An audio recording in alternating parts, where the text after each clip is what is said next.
Well, happy Wednesday, everyone. So excited to be here, and hope you're all enjoying the week. We're about halfway through the week, although I feel like every day is sort of the same as every other day right now. There's a little bit of difference, but not a big difference. But thank you for spending a little time with us this afternoon. For those of you who may not know, I'm Brian McComak, and I am the founder of Hummingbird Humanity. Hummingbird Humanity is my new effort to do good in the world and to make a difference for everyone. And it's a consultancy that will work with organizations to create safe spaces, to make sure that all of us see ourselves in those workplaces represented, and really hopefully celebrating diverse voices. So that's really the hope, and it's work that I've been doing for a while, and have spent a career creating and engaging workplaces. So this is my new effort, and I appreciate you joining me on the journey. Today, I am delighted that Ben Greene has joined us. I'll let Ben introduce himself a little bit here in a moment, but I just wanted to say, Ben came on my radar, I want to say it was 6 months ago. January, yeah, something. I don't know what month it is right now, but however long ago January was. Right, there we go. And I was just amazed at, and we'll talk more about how I got introduced to Ben here in a few minutes. But when I saw Ben's first video, which is what I promised to talk about in a few minutes, I was just blown away. So Ben, I'm so glad you're here, and I'm so excited for everyone to hear your story. But do you want to tell us just a little bit about you, and then we'll dive into some of the conversation?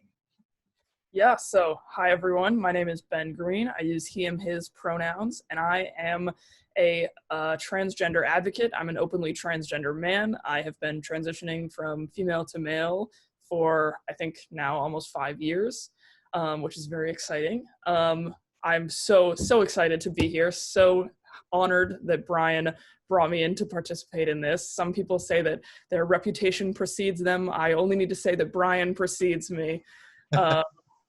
So I am about to graduate from Brandeis University. I studied computer science, but I'm looking to launch into a career in diversity and inclusion, advocacy, kind of still figuring out what exactly the road ahead contains.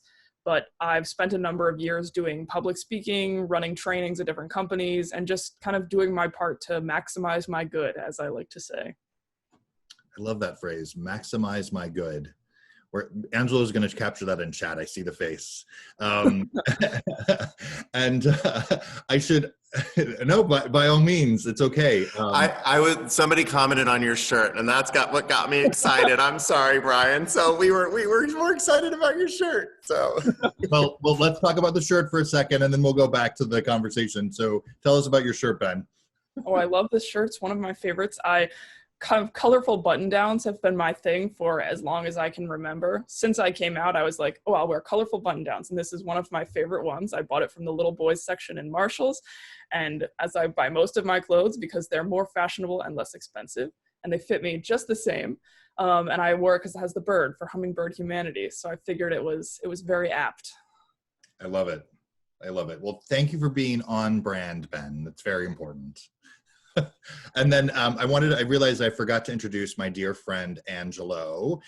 So you will all see Angelo in the chat, and of course you'll see him on screen. Angelo and I have known each other for over 15 years now. We sang in the New York City Gay Men's Chorus together, and he's a good friend, and he's also signed up to help me with communications for Hummingbird Humanity. It's one of those times that someone volunteered, and then they're like, oh, he's actually going to take me up on it. So Angelo, glad you're here, and I always appreciate your energy. Happy to be here. Thanks, Brian. Thanks, Angelo.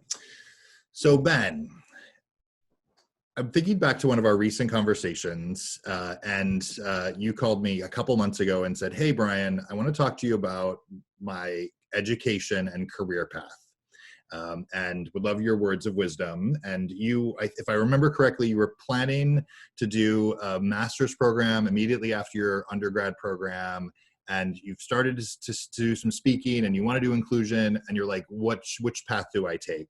So of course I know the answer to what you decided, but I'll let you share the story. So tell us about what you decided to do, and what career path you're choosing to take. Yeah, so the last at this point, it's been about a year. The last year of my life has been like a whirlwind of just everything changing. So I had to give you a little taste of the roots. In high school, I was one of the only trans people, and it was my job to kind of educate everyone. And I loved it. I taught the health classes, I trained the administration, I did all that jazz. And I was like, wouldn't it be amazing if I could do this as a job? But I had no idea what that would look like in practice. So I said, that'll be like the thing that you're like, oh, that's my dream, but a silly dream that's just fun to think about. So then I get to college and I'm studying to be a teacher, and I wanted to be an elementary school teacher. And I gave this TED Talk. I had an opportunity to give a Tedx Talk in the April of my sophomore year. And when it got posted to YouTube, it kind of blew up, not in the scheme of like how much of a YouTube video can blow up, but relative to what I was used to, it was a lot. And this company, Inspire Human Resources, saw the video and asked me to come and speak for them. And the CEO, Jamie Klein, who is also one of the kindest people I have ever met, immediately kind of had an investment in me and my career. And so she introduced me to all these people. And I started doing more speeches, and then she said, we would love to have you come and be one of our HR experts. So the next thing I know, I'm like in this whole world of my like far away dream that I decided was completely unachievable is just coming true right here. So now how do I reconcile my education dreams that I've decided would be like what my actual career would be, and this like life dream that's coming true out of nowhere? And what I ultimately ended up deciding, with some consultation from Brian and a couple of other, just asking my friends, staying up all night, just agonizing, trying to figure out what to do. And eventually I kind of realized like this change that I feel like I'm able to make, I wouldn't be happy doing something else knowing that I had this open door to be able to go and make that change. So I kind of decided that I needed to go and do that work if I had that opportunity. So now I changed everything around. I added extra classes. So I graduated a whole year early from school, which is perfect timing now that I have this wonderful graduation ceremony to celebrate that extra work. I'm not bitter about it at all. So I'm graduating early, and now I'm just entering into the world as a D&I professional, seeing what change I can make. Awesome. Well, and I feel like I might have bumped up your viewers, the number of views on that TED Talk in the last few months. Is that right, Ben? Absolutely. So Ben and I, just as a fun fact, and I'm sure that looks like Angelo just posted the TED Talk in the chat. Thanks, Angelo. Ben and I end up on lots of calls together, and inevitably every time that we're both on the same call, I make sure that everyone knows that Ben did a TED Talk. TEDx Talk. Yes, I have to remind Brian that I specifically was required to say that it's TEDx, and I am not allowed to call it a TED Talk. And I forget sometimes and would call it a TED Talk. They're very, very specific about the licensing of the name. Yeah, well, and I always forget. So, and what you've also all heard is that Ben is an underachiever. So graduating a year early, has already done a TEDx talk. I'm going to leave now and let Ben run the show. I love the success that you're having, Ben, and telling your story. And that's where I want to go next. And I'm sure is one of the biggest reasons why everyone decided to join us today is, you have chosen to share your story personally and to be an advocate for others. And I have a connection with that as someone who many years ago came out as a gay man and have chosen to share my story many times. And one of the things that we'll both share is, that there's this reality that every time we have to help people understand our identity, we have to come out each of those times. So we come out every day, we come out multiple times a day. It's part of who we are. And we've both chosen to do that with the benefit of hopefully, or with the hope of helping others. But so I want to go back to, the beginning of that story. What was coming to terms here with your identity like, and what did it look like to share that with others in your life? Yeah. So, it was around the beginning of my junior year of high school that I kind of started to figure everything out. And it was interesting, though, the only resource that I had was there was this Facebook group for the whole state of Connecticut called the G Unit. And it was a secret online support network with like 400 people in it. And it was so people from all different schools. There were like only 2 or 3 people from every school in this whole area of Connecticut. And it was just all like LGBT people. So I came out as bi my sophomore year. My friend added me to it. And there were all these people posting like, oh, I'm trans. And I was like, oh, what does that mean? And so eventually I started doing some Googling and kind of, because I was like, oh, I feel kind of weird. I felt very uncomfortable. And I did some more research and posted some more in the group. And I kind of realized that, you know, being a girl was just not really my thing.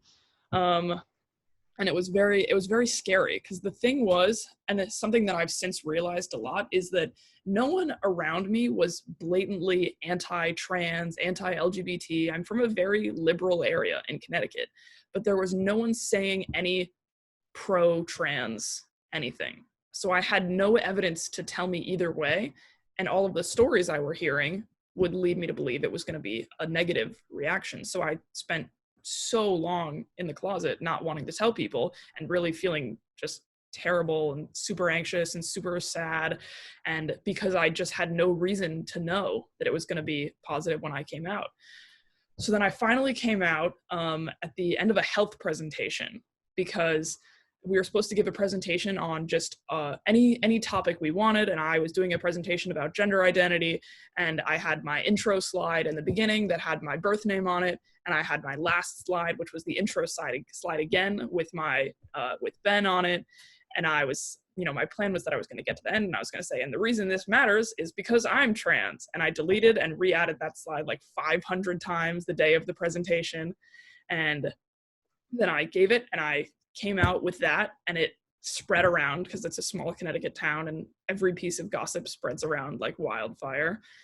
And the reaction was so much better than I could have dreamed. So all of a sudden my parents joked that I was like the Pied Piper, that nobody came out in my town without talking to me first. So people would find me in the hallways, they'd find me on Facebook. When I got to college, I had somebody twice, 2 different people show up at my door that I had never met before and say, hey, I heard you can help me. And I would just say, yeah, come on in. I have to finish writing this essay. Let me submit it. And then let's go. And I would stay up all night with people, just helping them figure out what their identities were. And it's been very, very fun and very rewarding. So, you know, initially I was going to go to college and I was never going to tell anyone I was trans again. That was my plan, was for it to be a secret, because I was like, you know, I loved being this, but I feel like people only really like me because I'm trans, and that's my only defining feature. And I was like, I don't want anyone to treat me differently, because a lot of the guys in my high school were not super nice to me. You know, they weren't, again, there was no direct negative. They just didn't care. So they still used my old name. They just acted like it had never happened. You know, so I was like, I don't want to deal with that again. I'm not going to tell anyone. And then I got to college and I was so comfortable that I came out within like 24 hours of being there. And then I never looked back. So it's been very cool.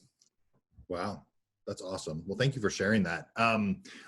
One of the things that I want to make sure that we're doing along our chat is helping. I'm still learning, without question, but helping others learn. I know there's a lot of other DEI, diversity, equity, and inclusion champions on the call, or leaders. And you mentioned your old name. Is the correct terminology for that the dead name? Is that what I've heard others use? Yeah, so people will kind of use whatever they want. The most common ways to refer to it is old name, birth name, dead name. Dead name is the one with the most, like, it's the most explanatory in that it's like, it sounds bad. It sounds like something you shouldn't say. It's like, oh, this name is done, it's dead. And it's very dark. And I am a very positive, bright person, as you can see by the way that I dress. But it definitely, like, all of these are used by the trans community, but the general message is, please don't use that anymore. Don't publicize it. You know, even if you're telling a story of someone before they came out, you can use their new name. You don't have to. It's very funny, the number of people that will tell stories and try to jump back and forth between using my old pronouns and using my old name. And I'm like, you don't have to do that. I know the stories about me. It's accurate enough because it has the facts of the story. The pronouns that you use are not relevant. Please don't make me sad. Yeah. Well, and I, I'm curious to learn a little bit more about how you became and you shared a little bit of how you became known in some forums as the person that you could go to for help and guidance and support. But then you took that to this other place and started to to do it on in more sort of formalized settings. So do you want to tell us a little bit of, maybe give us a preview of what the Tedx Talk and that, like, what that story was and what you created to be able to convey an understanding for people? Yes. So my big thing, everyone has their differentiator in their explaining method. So I came up with this analogy in high school that I used to explain gender. I assume this is what you were asking about, Brian. So I came up with this analogy in high school to explain gender identity that's in a way that people can relate to. So it was based off of, if people have seen the "Consent is like a cup of tea" video, that's like, you know, asking for consent is like asking someone if you want to make them tea. If someone is asleep, they don't want tea. So it's, you know, just like, it's so simple because it's in terms that everyone is used to. So my analogy that I came up with is that gender identity is like sitting in a chair. So when people are born, they're born into a type of chair, and that chair is their sex. And if you are comfortable in your chair, you don't feel it, right? Everyone's sitting down right now, you don't consciously feel the chair you're sitting in unless it's uncomfortable. Then you are super aware of that chair. So that feeling of whether or not you're comfortable in your chair, that's related to your gender identity. So if you're uncomfortable in your chair, what's the easiest thing to do? Just get up and move to a different, more comfortable chair. And the two big things I always like to highlight is that I'm not saying no one's allowed to sit in a stool. I'm just saying that I would rather sit in an armchair. And the other thing I like to highlight is that I'm the same person sitting in this armchair as I was sitting on that stool. I'm just more comfortable. You know, when I came out, everybody thought I was going to be completely different. And I thought I was going to be completely different. I spent the first probably 2 months being like hyper masculine, not talking about my feelings, really aggressive. And I hated it. It felt just as performative as being a girl did.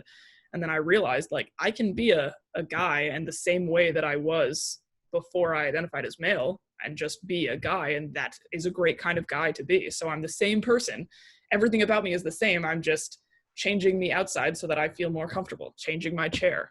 And, you know, I expand it to include all the different non-binary identities. So some people want to sit in one type of chair one day and a different type of chair a different day.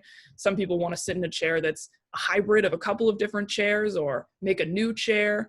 Some people say, I don't get it. Whatever chair I sit in, I'm uncomfortable. I'd rather just stand up. And there is an infinite number of ways to sit in a chair, an infinite number of chairs that exist. And no one's chair impacts anyone else's chair. There's no chair police. Just sit wherever you want, do whatever you want. So that's my kind of analogy and my big teaching thing that I like to highlight in all of my talks, because I think it's like a fun, easy way to explain things. So that's my differentiator. I love that. I want to sign up to be on the chair police just because that's a fun title. No chair police. I love it.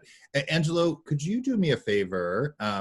There's another talk that Ben has done Yes. on YouTube. It's for Inspire Human Resources that takes this analogy to a whole nother level and describing different gender identities, sexual orientations. And there's another lens of that, isn't there, Ben? Oh, like attraction, Yep. and the differences between sexuality and gender. I like to say that sexuality is your relationship to others and gender is your relationship to yourself.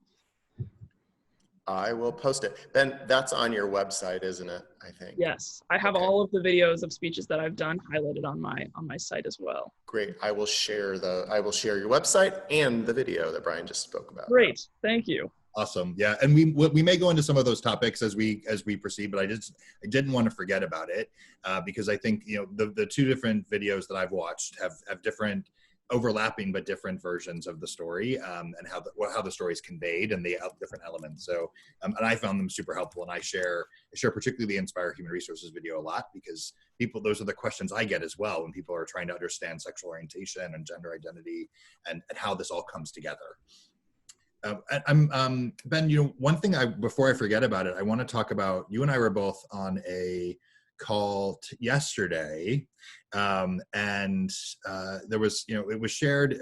There was a conversation around parental leave, and there was a conversation about like how pregnancy is considered a disability under the rules of medicine, and so the leader was talking about their parental leave policies and how that intersects with the women who have babies. But you talked about like we have to, like, as we think about understanding this world of gender identity, how that's paradigm that we've all lived with for so long, and I say all of us, most of us lived in that world which was a binary world. The world that's more expansive has existed forever, and this is not a new concept. It's just we're becoming more aware of it today. So, I guess maybe you might want to share a little bit how you think about that sort of ebb and flow of awareness around the gender being an expansive concept, but also what you were sharing with us yesterday about thinking about even just how that applies to the world of pregnancy and some of the benefit programs.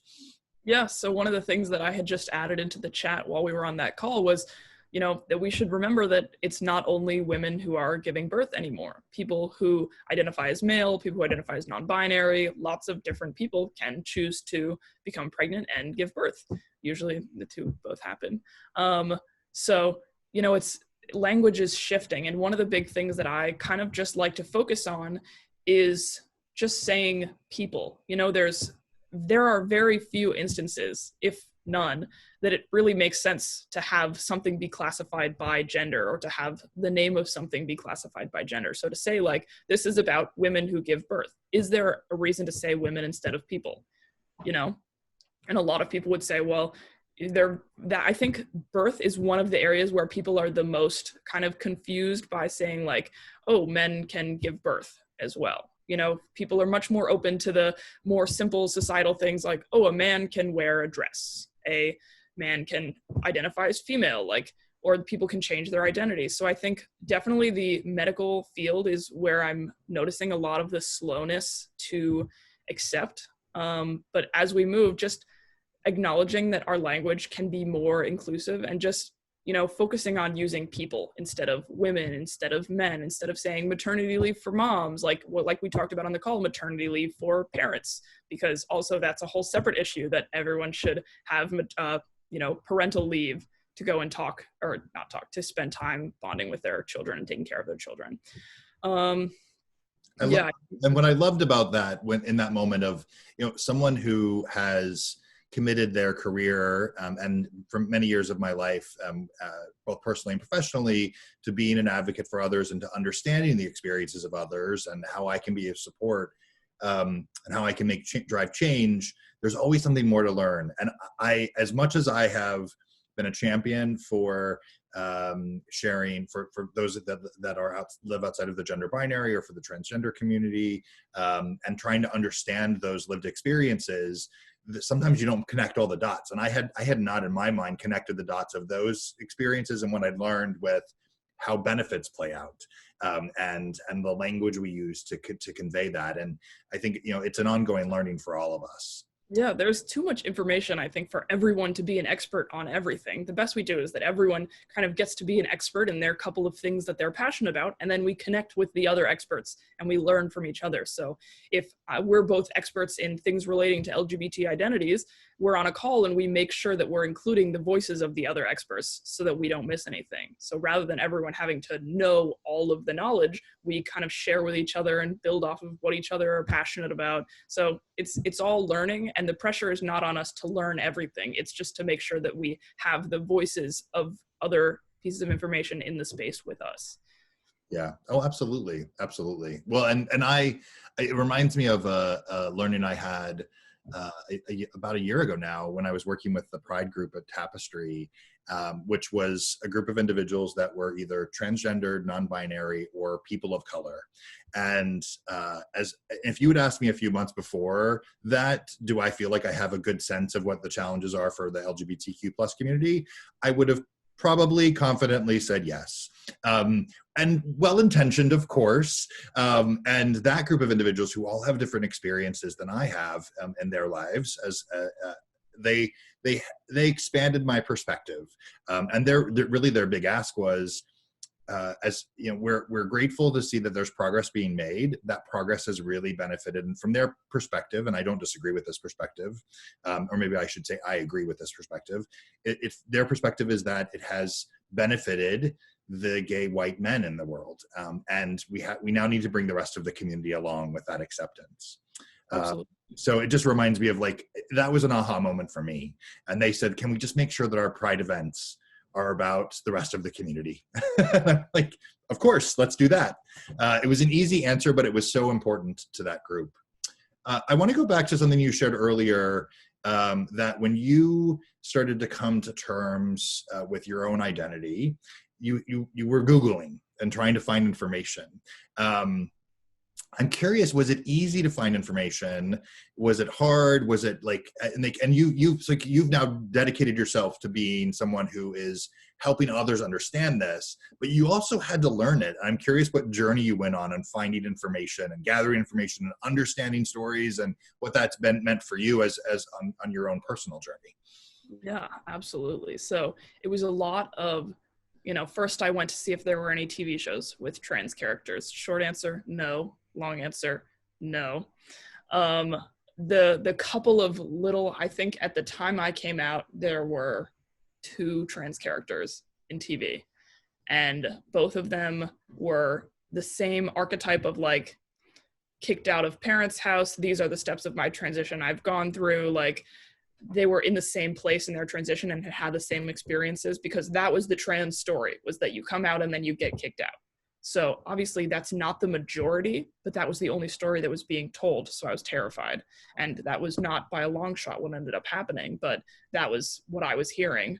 So then I reached out to this Facebook group that I mentioned earlier. And that was where I did the majority of my research, was posting in there and saying, I think I'm trans, what do I do? And the whole community, everyone who was trans, everyone who knew anything was like, I can talk to you. Here's a YouTube video you should watch. Here are some articles you should read. Like, just kind of came and was like, protected me and answered all of my questions. So I had a lot of different people that I spent hours messaging and asking all of my questions and FaceTiming, and then asking a day later a million more questions. It was, the community was what kind of did that for me.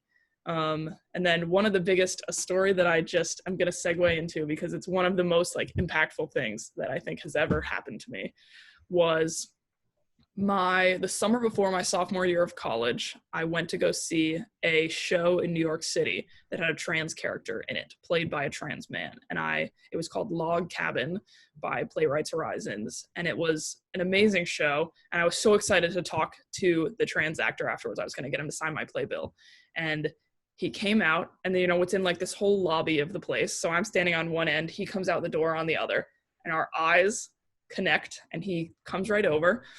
And I took one look at him, and I held up my playbill, and I just started sobbing. I did not say a word to him. My plan was that I was going to say, it means so much to me to see a trans actor on a stage, gives me so much hope for myself. And I didn't get to say any of it. I just started crying. And he took one look at me, and he just started crying. And my dad was there, and he just started crying. And this guy, Ian Harvey, who's now a friend of mine, just pulled me in, and we just stood there and just hugged each other. And then we finally stopped hugging. He said, this is it. This is why representation matters. And, that in that moment, I decided that I was never going to be secret about my identity again, barring, locations that I have safety concerns in. I decided that, I wanted to be for someone else what he was for me. That set the tone for my passion for speaking. That really amplified it, that I was just like, I really just want to be able to do that and help someone else see me succeeding and say, wow, if he can do it, so can I. That is then everything for me. Thank you for sharing that. It's a beautiful story. And I remember I heard you share that, I think, was it last week?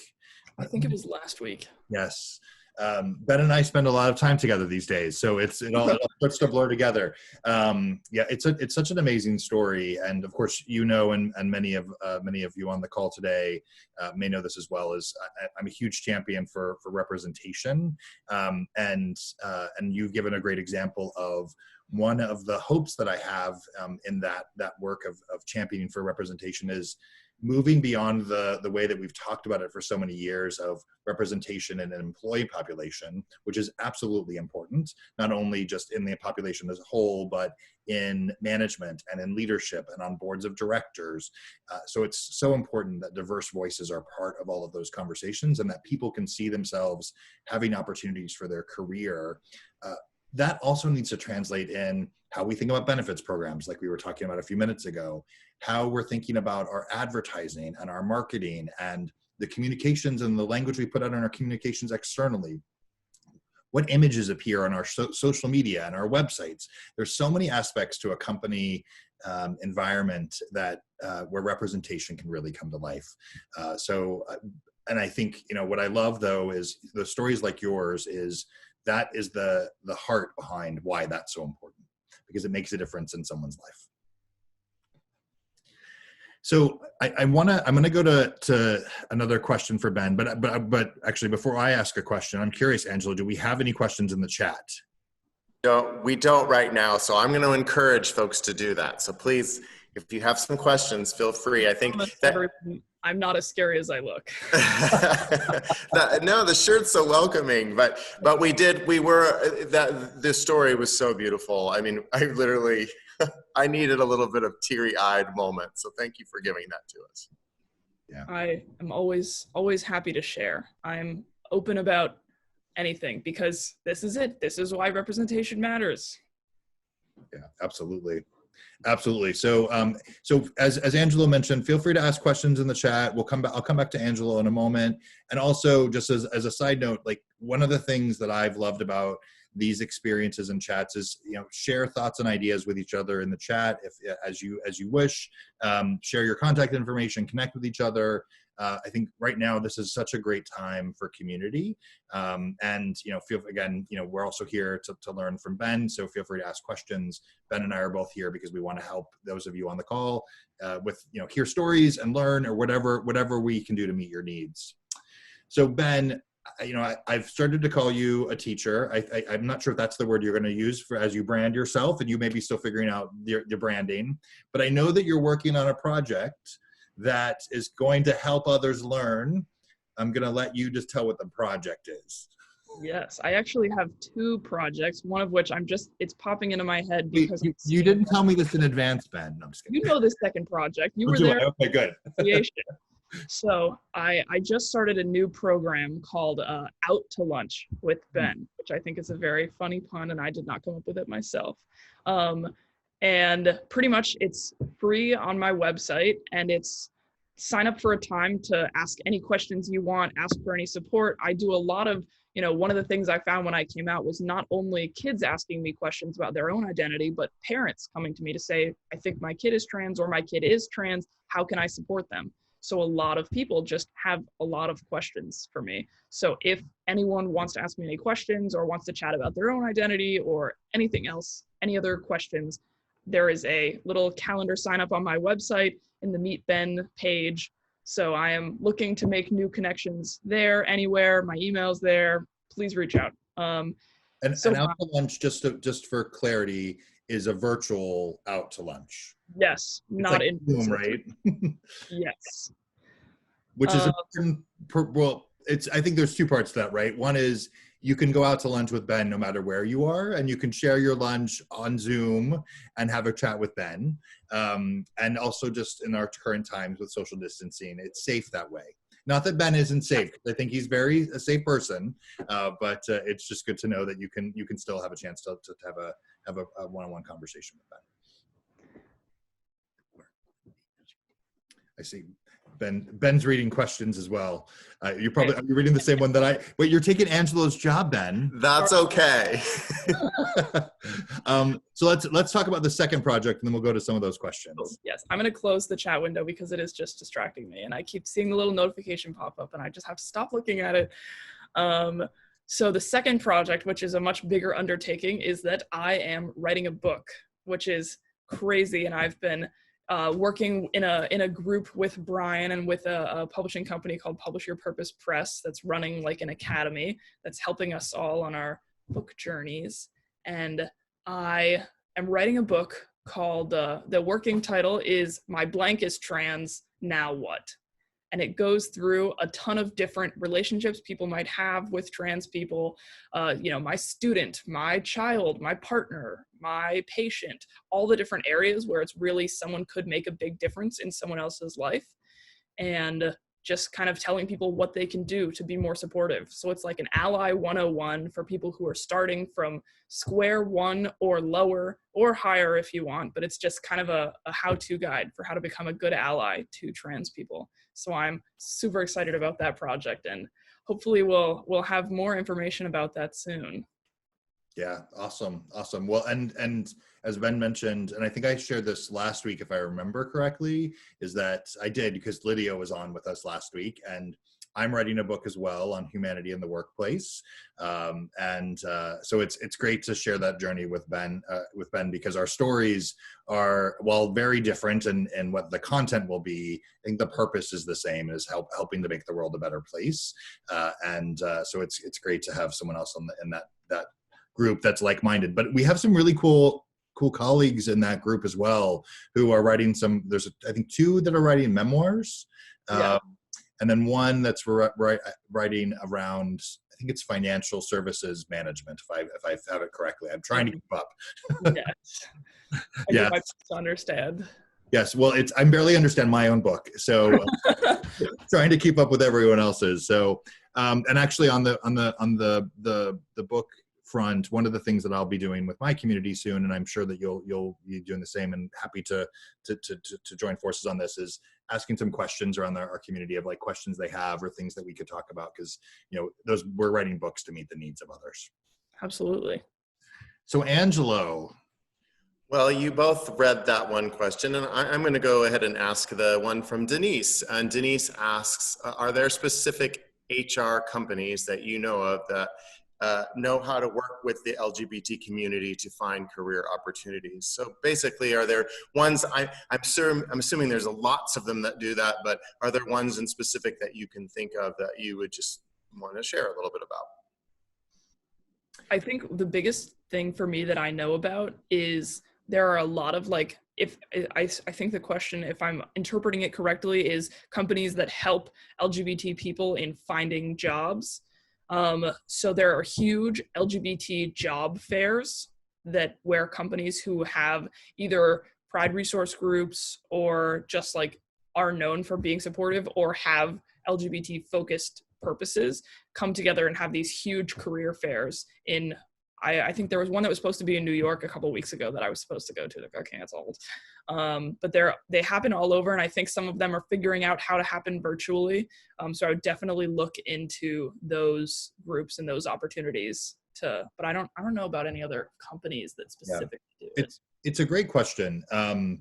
And actually, if there are others on the call today who actually have thoughts or suggestions, feel free to add those into the chat feed, because I think we can crowdsource as well. I think what Ben's mentioned are really the things that come to mind for me as well, is more of events that are either put on by an organization or a company to bring together members of a specific community. So it's less about the agency that's focused on helping a community. It's more about there's a need to meet the needs of a community, so it becomes an event focused thing rather than like a one-on-one focused thing. There is a firm based in London called Audilis, which is AUDELISS, that works on searches for senior level and sort of senior management level roles, and they focus on the diverse communities. And I know I have a friend who's thinking about starting a firm like that as well. But generally, what I've seen both on the front for filling roles in this space, as well as for meeting candidates in this space, it generally is focused on the role, finding a role, and then the company finds diverse candidates. So it's not sort of targeted on the community. If that hopefully that translated well. But it's a great question, and I do think there are probably still some needs there. There's also actually, I'm trying to think of the event. My friend Jason Patria, who's a phenomenal professional in the space of personal branding. He is hosting a live webinar next week, I believe, with an organization, so similar to what Ben was talking about, but it's happening online. And you can find that on Jason's LinkedIn page, and his name is Jayzen, and his last name is Patria, Patria. And I'll try to throw those into the chat as well. And well, and I want to go back to Magda's question real quick, because I know we talked about the book. Is that what you're going to do, Angelo? Mm-hmm. I love it. Oh, thanks, Jared. I see Jared was ahead of me, and Jason's LinkedIn page is there now posted. So thanks for the help, Jared. So I saw Magda had asked a question around what suggestions would you offer to allies of the transgender and non-binary communities as they're, whether it's they're trying to learn or trying to be supportive? What are the things that you want to ask others to do, or that you've heard from other members of those communities that they'd like to see those of us that aren't part of those communities doing? Absolutely. I think the biggest thing that is super easy is to get in the habit of sharing your pronouns. It's such a small thing, but it makes such a big difference in a number of ways. The first way is that it's a way to let trans people know that you are a safe person who knows about pronouns, who understands that some people might use pronouns other than he or she, and who will be more than happy to use the pronouns that someone tells them. So if I am emailing someone and I see that they include a pronoun bracket in their email, I instantly feel like, okay, this is a person who knows about the community and who is supportive, and I just feel safer talking to that person. And then it also sets a precedent that there's nothing wrong with sharing your pronouns. So for someone who uses pronouns that they might not feel comfortable, people are going to gender them correctly. If I go somewhere and everyone in the room introduces themselves and says their pronouns, I don't feel weird at all saying, oh yes, I'm Ben Greene, I use he, him, his pronouns. Easy. It's not weird. If you're in a room and no one says their pronouns and I say I'm Ben Greene, I use he, him, his pronouns, that feels a little weird, and it makes me feel like I'm different from everyone else and like I'm an other, which is no fun. I think another thing is just, the biggest thing is to talk to the people and ask them what they need, right? If you're trying to support a specific person, there's no set of things that you can follow that's like easy, here's how you be supportive of all trans people and this will work for everyone.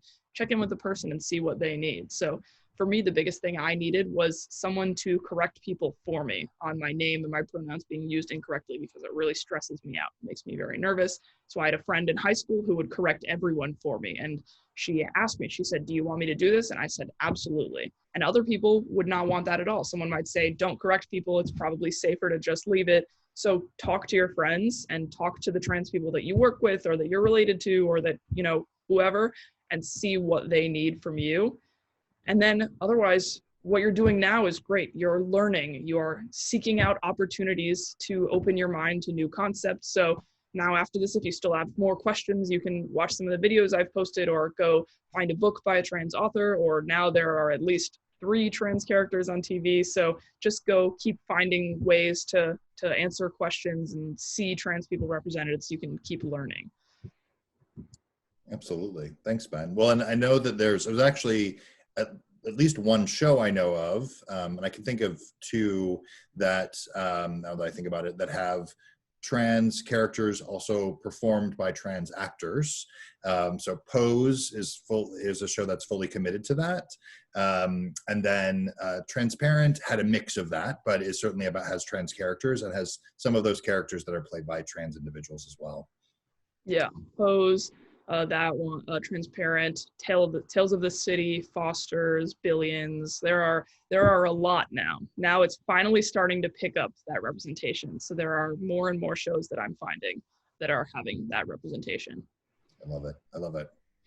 Angelo, this is your time to shine. This is my moment.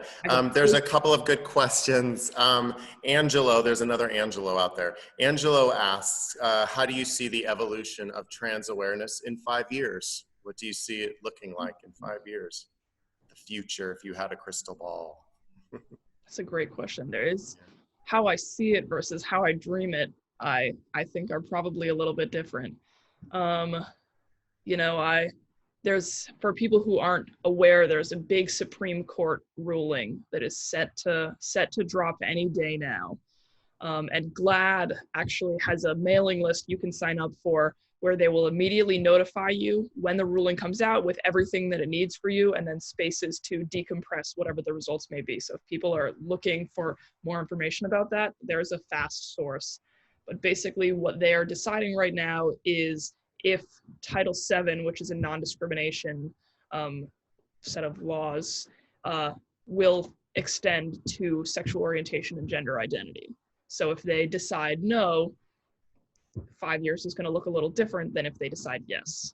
So my hope is that they decide yes, it does, and within that time, people slowly start to get over their initial concerns and fears about trans people, and it becomes more normal to know trans people. I think a lot more people are coming out and being more expressive with the way that they identify. And I think gender is in general becoming a lot more of a fluid thing, and gender expression especially. Like a ton of guys I know paint their nails, will wear heels to a party. Like it's just becoming less of a thing that matters. So I think in 5 years, even more so, people will be much more laid back. There will always be the people that are kind of, really anti, and maybe they'll get there, or maybe they won't, but they'll stay somewhere else. But my hope is that people are just much more comfortable, because in 5 years, everyone will have met a trans person.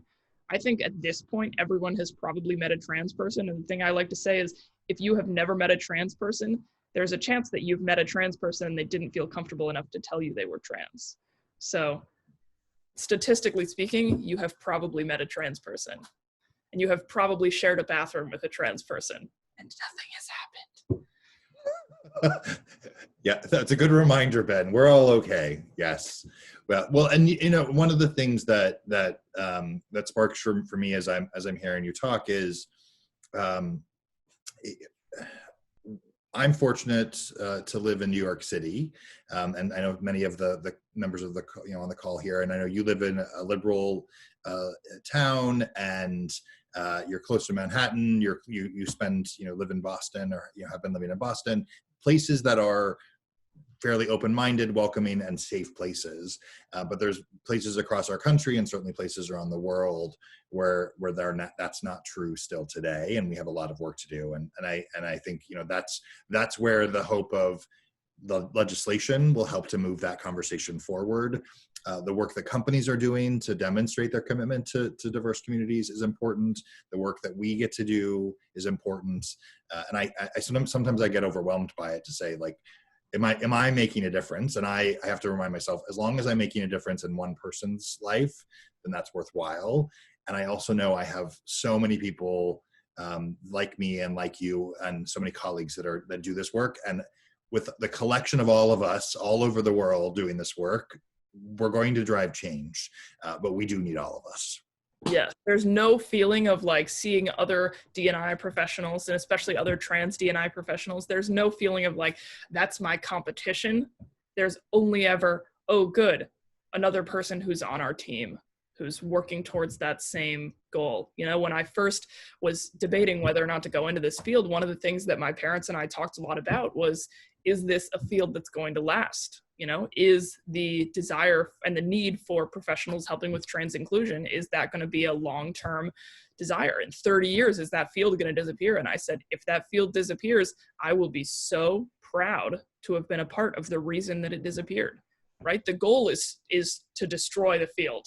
The goal is to make it so that we don't need people to go in and say, here's what trans people are. People will just know. So I think, yeah, we're all working towards that same goal, and that's what kind of makes me feel more confident too, as I get to know more people and enter into more of these spaces and community calls. I'm seeing more and more people who are passionate about this and who are doing that, and that's what makes me feel so confident that within 5 years or within 20 years, whenever amount of time, we will get to a point where it's just, we know it and we're fine with it, and it's just a part of life. Let's hope that day will come, and hopefully in our lifetimes, sooner rather than later. I saw a question pop up from Stephanie, and I think, thanks for being here, Stephanie, and for sharing with your community, because I saw your post, and she tagged a bunch of people and said, please join us on Wednesday, which I love. So thanks for helping to build the community. Stephanie was asking, what policies would you like to see companies implement to support the trans community? Great question. Let's see. The biggest ones, I think, to be prepared is to kind of have steps in place for when an employee decides they want to transition at work. Know the places that employee is going to need to change their name, make sure that it's easy for them to get a new email or a new login or a new sign for their desk. Make sure that, make sure there are the systems in place to help people who transition while they're at work.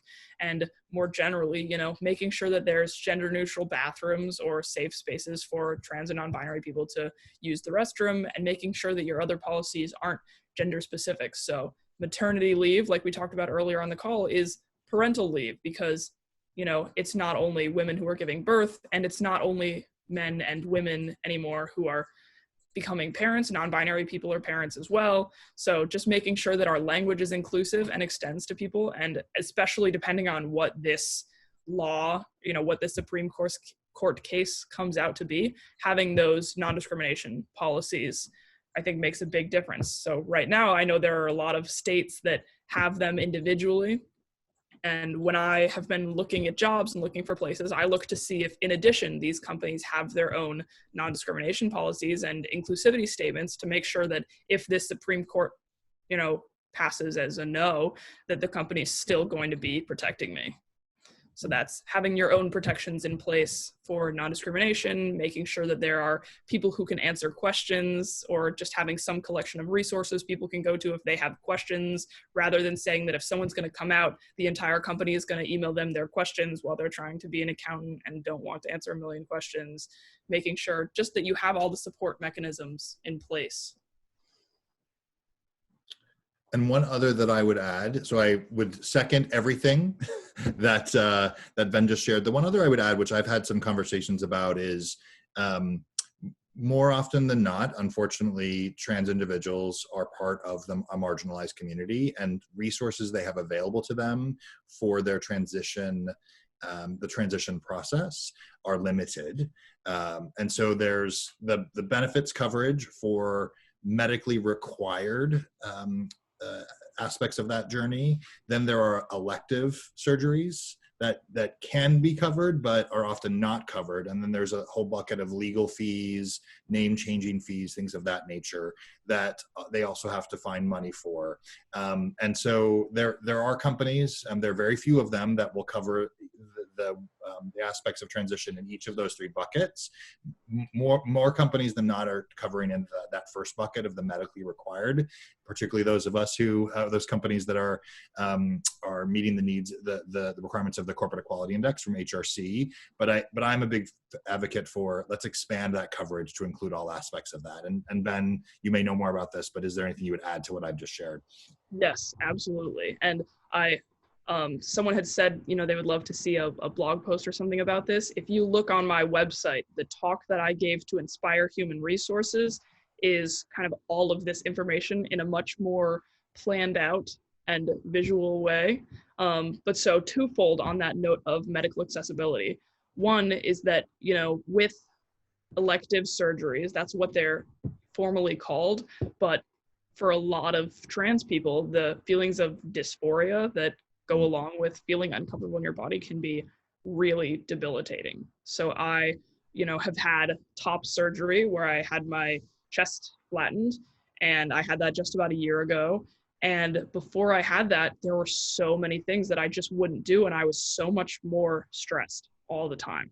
The amount of mental, emotional stress that I was under, just because of the way that my body looked, really inhibited a lot of work that I was trying to do. And I've become so much happier and more productive because I am happier and have an easier time focusing. So they're elective surgeries, but they're really crucial for a lot of members of the trans community. Not all, there's no right or wrong way to transition. People can choose to do whatever they want to do, but for people that decide that they do want them, they make a massive difference. And then the other thing is the accessibility of these doctors. So there are, in each state, there are probably 2 people that do top surgery. Growing, and depends on the state. In some states there could be 5, in some states there could be 0. So to find, and this isn't just for trans specific procedures, a lot of regular doctors will say, I don't know how to treat a trans patient. I took a whole class on this last semester, and one of the phenomenons is the trans elbow, that a trans person goes into a doctor and says, my elbow hurts. And the doctor says, I'm sorry, I don't know how to treat trans people. And the person says, well, it's just an elbow. It has nothing to do with me being trans. But there are a ton of doctors who just won't treat trans people. And this is, more guidance from the US administration saying that it should be okay to turn away a person based on their gender or sexuality. So it can be very difficult for trans people to find doctors that they feel comfortable going to, both for trans-specific care and general care. So making sure in your policies that you are understanding of trans people needing maybe a little extra time off to be able to get to a doctor's appointment, because they may not have a local doctor, especially if you're not in a place like New York City or Boston. If you're in a place that's a little bit more rural, or just anywhere more southern that doesn't have a lot of access to those doctors, being more flexible with the time off that you provide for people to get to the doctor. So great. Thank you, Ben. Well, that was helpful for me in the work that I try to do to be an ally. I know we're approaching 4:00. I know we have a couple other questions that we can get to, and we can hang out for a few more minutes. But so we'll come back to those outstanding questions and in a moment. But I just want to say, thanks to everyone for joining today. If you do need to jump off, by all means, of course, we all, everyone has commitments and schedules to get to meet. Next week, we have Chelsea Williams, who is the founder of College Code and another phenomenal diversity, equity, and inclusion practitioner, someone who I've had a chance to work with myself. So she's going to join us and share her story. And then more to come in June. So if you have to jump off, by all means, but we'll stay here for a few more minutes and then get to the final questions. So the one question that I see here that I want to make sure we ask, Ben, is, because I think I love this question, which is what's one question you wish people would ask you more often, aside from your preferred pronouns, and one you wish people wouldn't ask about your experience as a trans man? Mm-hmm. And I have to thank Elizabeth for asking that. I know Elizabeth's out in California, in Los Angeles. So Elizabeth, thanks for weighing in there. It's a great question. One of my general personal policies that I like to kind of tell people about question asking, because a lot of people say, I get so worried of asking any questions. What if I say something offensive? Because boy, do people love to say offensive things. But people get so worried about what they're going to say and if it's going to be offensive. So I say the easiest way to tell if what you're going to say is offensive is imagine the situation was flipped. How would you feel if they asked you that question? So you think about how well you know that person. Think about if you're at the office water cooler or if it's just the two of you hanging out and where you are. So a big question that people love to ask me and all trans people that I have ever met in my entire life is, oh, what's in your pants? People love to know, like, have you gotten the surgery? Which there's not one surgery, but everyone loves to say, have you gotten this surgery? And then give it a look like that. And I would love to never receive that question again. And I'm very open about the procedures that I have gotten. So there are, more specific questions like, what steps have you taken in your transition? My job is answering these questions. I have made a career out of the questions that people have, but not everyone wants to be asked those questions. So I think for me, the questions I would like to be asked more are just like, what was one of the most meaningful experiences of your transition, or just things that are like looking for stories. I love sharing stories. I'm a storyteller through and through. But for all trans people in general, just ask, is it okay if I ask a question about blank? Because not all trans people want to be answering questions all the time. And also one other tiny note about preferred pronouns.